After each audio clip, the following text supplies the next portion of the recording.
Hi folks, it's Dragon. There was a topic on the net about bug out vehicles. I think something else that might be of interest and perhaps some of us should look at is cargo trailers. If you happen to be bugging out to your alternate location or moving stores around the countryside, even getting out of urban areas and that sort of thing. I'll give you a bit of a rundown on what we've done with ours. It might give you some ideas, and it's worked very well for us. Bearing in mind that we travel over different types of terrain, not always highways, across country, dirt roads, goat tracks, you name it. The main thing is just to work out the design of the gear so to withstand the punishment it's going to get. Now, this trailer we see in front of us here, we bought about 13 years ago, a commercial trailer off the lot.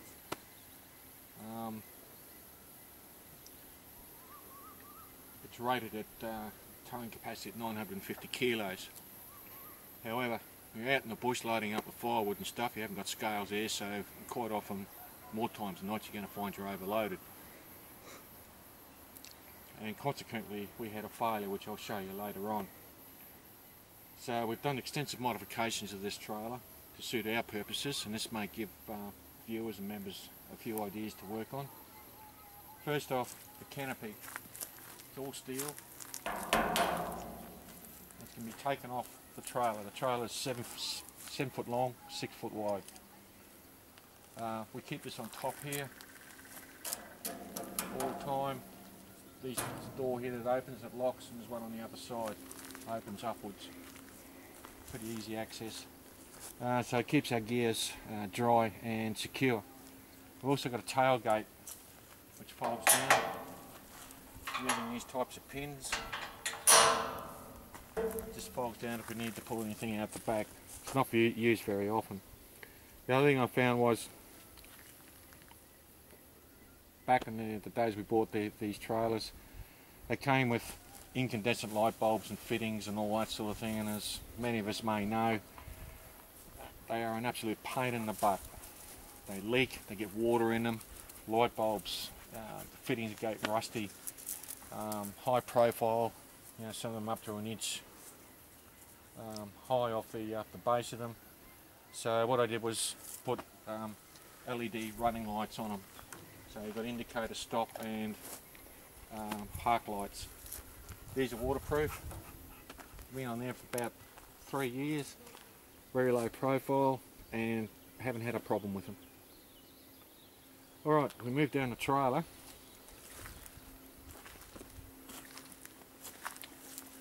When we first bought this, it had 13-inch tyres on it. And here in Australia, it's very hard to get light truck tyres for 13-inch rims. So one of the modifications we did to this is we put 14-inch rims on the trailer. Did some modifications to the axle, and also put heavier leaf springs on it. Now, people might say, well, why didn't you go to the same tyre size as we're using on the four-wheel drive there? Really quite simple. Plan B it's called. This trailer may not always be behind this four-wheel drive. That's why this trailer carries its own spare tyres, so it doesn't matter what vehicle it's behind, it's got its own spare tyres independent of the vehicle that's towing it. The red Land Cruiser I've got at home, same size wheels, but the stud patterns are different, so that's another thing you've got to look at. With these we put Australian Ford rims on. The stud patterns remain the same from the mid-70s probably to the early 80s. And the wheel bearings we changed because they're a much heavier wheel bearing, the Ford wheel bearings on them. And these are light truck tyres, so they're much stronger for heavier loads and bouncing over roads and rocks, and we put this trailer across fields and all sorts of stuff like that, so they're a much more rugged tyre than the standard commercial tyres for sedans and that sort of thing. Of note too, I had short valve stems fitted to these. if we're going cross country, across a paddock or a field, there's less chance, or reduces the chance of this catching on something in the ground and tearing your valve stem out. These are tubeless tyres, so you've got to have puncture repair kits with you too. Now, the failure point we had, about 4 years after we bought it from the commercial manufacturer, this is what we call a drawbar. Now, the standard one that came with the trailer came out to about here, roughly where the centre of that spare tyre is. Very light RHS, and over a period of time, through pulling heavy loads on the highways and across paddocks and dirt roads and stuff, we had a structural failure. And if we can just have a look down here, I'll show you roughly where it was. It happened to me on a highway at 4 o'clock in the morning. I just clipped a wallaby with the mudguard on the trailer, and that was enough to do it, and she snapped off clean there, both sides. So we did some temporary repairs on it on the side of the road, and what we did was modify it. Put heavier RHS on it, thick wall stuff. We also put this torsion Rio bar on it with RHS blocks, and we also took this right back to the axle shackle, whereas the previous one went back to about here somewhere. Gives it more strength. Now, the reason why we made it longer, because on the highways and even dirt roads and across the paddock, the trailer's far more stable. You don't get this wagging the vehicle, and of course how you load it comes in is a big effect on it too. But we found with the longer drawbar on it, much more stable on the highway at high speeds, but also dirt roads, particularly rutted roads, and even low speeds across fields, paddocks and so on. Disadvantage is it needs a bigger turning circle, particularly here in the bush, but that takes experience. As long as you realise that limitation and you can find a solution to it, experience, and not get yourself into a tight spot where you can't get yourself out of. Generator, I covered this in a previous video. This is one of the generators we use to supply power to the submersible pump in the bore down the back. Okay, mounted on the trailer all the time. This is why I said it was transportable in that particular video.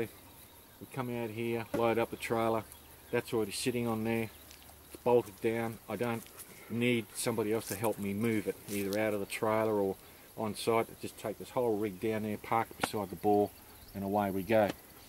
So that's the portable side of it. This is a gasoline generator.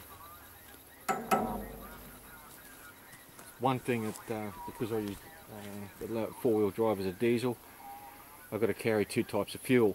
So I'm looking sometime in the future at perhaps swapping the this one for the other trailer-mounted diesel generator at home, so I only need to carry one type of spare fuel instead of two types, diesel and gasoline.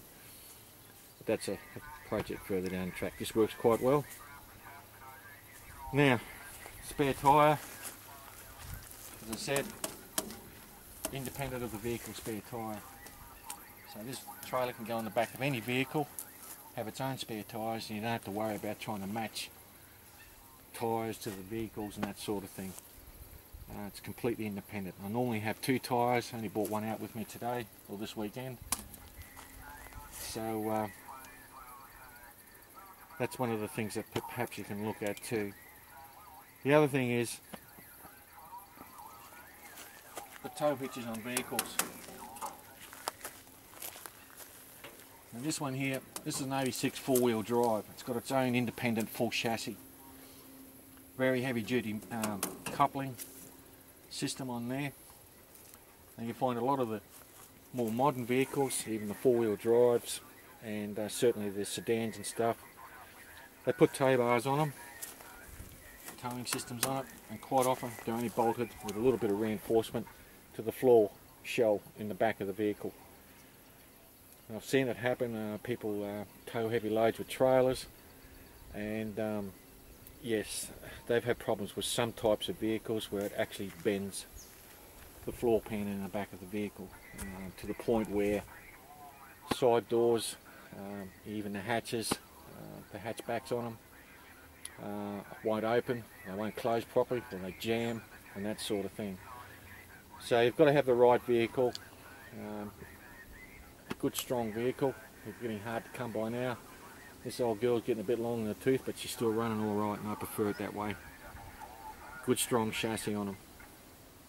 So there's a few hints for you people. Do test runs, practice loading these trailers up. The last thing you want, for instance, put all your heavy stuff in the back here. There's a tilting action on your towing point on the vehicle. Relatively high speed, you'll find that this becomes very unstable on the road, and you get this effect where this starts to side on the road, and it'll have you can feel it swaying the back of your vehicle, and it can get out of control.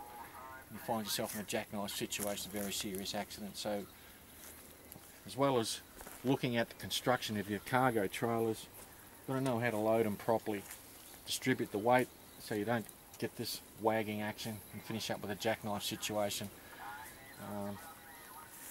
If it really gets out of control, I have seen trailers and caravans like this, or trailers as they call them in the United States, cargo trailers like this,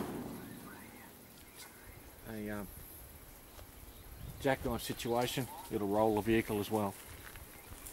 So if you got them, do a few pracky runs, load them up, see how the vehicle handles with the load on it, not only within in the cargo trailer itself, but any gear you've got in the back of it.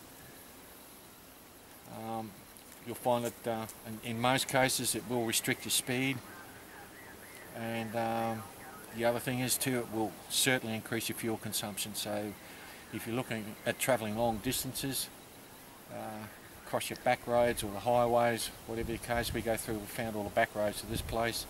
That takes about twice as long as coming along the highway. It increases your fuel consumption, so that's another consideration you've got to take into look at, is your fuel consumption when you're pulling a heavy load, when you're bugging out or moving stuff between places, because you never know if you're going to get fuel at the other end. So if you're doing a return trip, you've got to carry enough fuel with you to refill at your destination, to get you back to your original point to refuel there too. So that's just a couple of hints, folks. This works for us. Different terrain we're using. Other members have got bigger vehicles, suits their terrain and their needs, snow, ice conditions, that sort of stuff. We don't get that here. But this has served us very well, and since this trailer's been modified, it's been modified for about 6 or 7 years now. Been through some pretty rough stuff on the back of this old girl, and we haven't had a failure. Not a problem at all. So there's some information for you folks. Might give you some basics to work on. It's one of those things where you've got to customise your vehicles and your cargo trailers to suit your driving conditions in your area.